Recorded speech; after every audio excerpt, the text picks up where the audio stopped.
for our vocabulary words, now we are going to dig in a little bit deeper and start figuring out what these figurative language examples are and how they affect language. Okay? With figurative language, we will need to think outside the box about our language. Show me figurative language. Show and tell me figurative language. Okay, so we will need to think a little bit differently than we sometimes do. Because Morgan, when we think of figurative language, it doesn't say exactly what it means. Please put your eyes on the first word. Repeat that word in 3, 2. Metaphor. Show and tell me metaphor. Let's try that one again. Metaphor. One idea is made equal to another. Metaphor. Metaphor. Quicker. Metaphor. So it should be metaphor. Metaphor. Metaphor. We need to practice that to get it fast. Please put your eyes on your paper. We are sitting nice and tall. Jamari, in your presentation voice, please read us the definition for metaphor one time. We always start understanding what the word is before we dig in deeper. Two alike ideas are compared by stating that one. Stating? Good, start over. Two alike ideas are compared by stating that one idea is equal to another idea. Please put your finger on the next box. Hi, in your presentation, please read the quote at the top. All the world's a stage, and all the men and women merely players. They have their X's and their interests. William Shakespeare, As You Like It. If you have heard this quote before, please give me a thumbs up.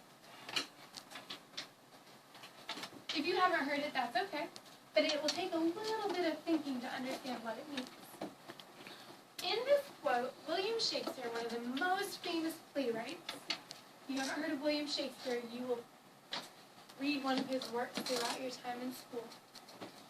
William Shakespeare says that the world, the place that we live, is the same thing as a stage. A stage is where actors and actresses work every day, Brian.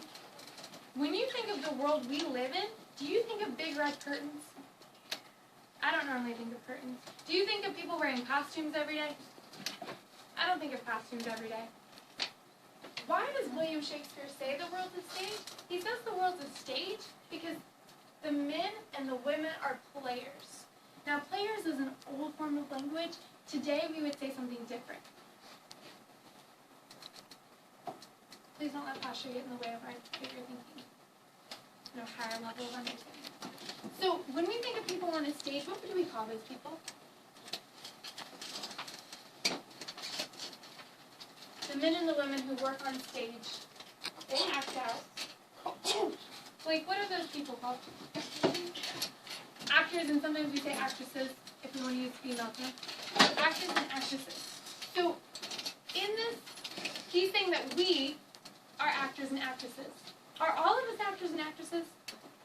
A few of us might be, but he's saying that all of us are. And he's saying we make our exits and our entrances. We make our entrance, and we make our exit. Now, sometimes we do that, but he's not really saying that we're always on stage. We need to dig in a little bit deeper. We need to think about what a stage is and how we are similar.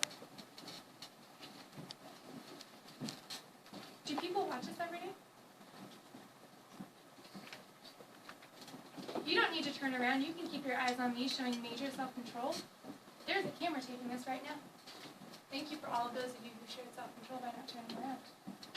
The camera's on me, not on you. But we're on stage right now. I'm watching you. You're watching me. Are we wearing costumes? Point to your costumes.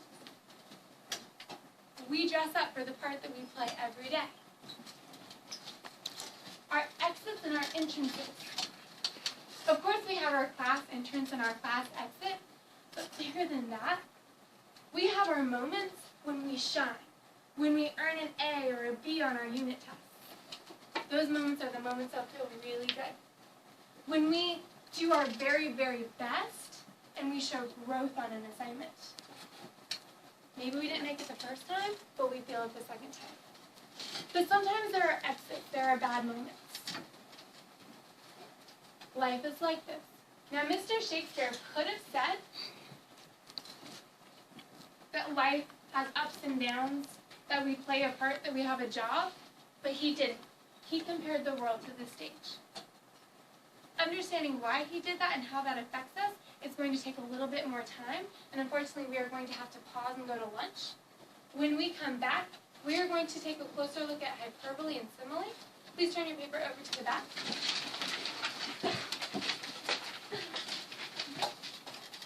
And then we are going to revisit a few texts from Knight John, a few text excerpts from Knight John, because Knight John had a lot of figurative language, and now we can really appreciate what he was trying to say.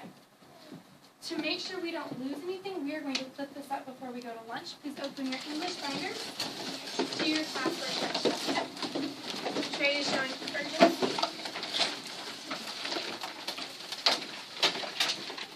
Freeze. Have we opened? We work together so we don't leave anyone behind. Our binders are, the tabs are closed, but our binders are open to our classwork section. 1, 2, 3.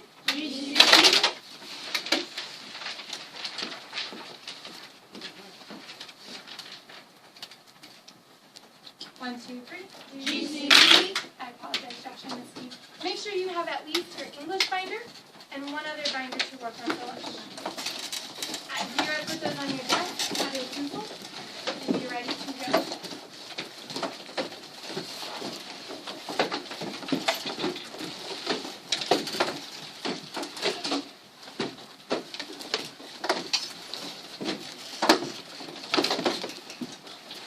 If you have silent lunch today,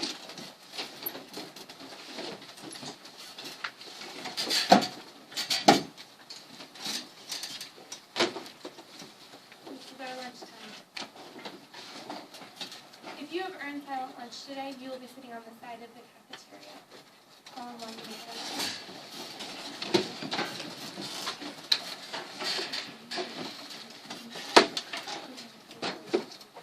Column 2.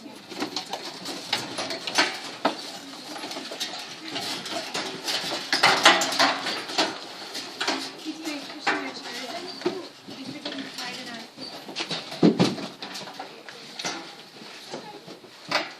Thank you, Doctor. Thank you, sir. Column 3.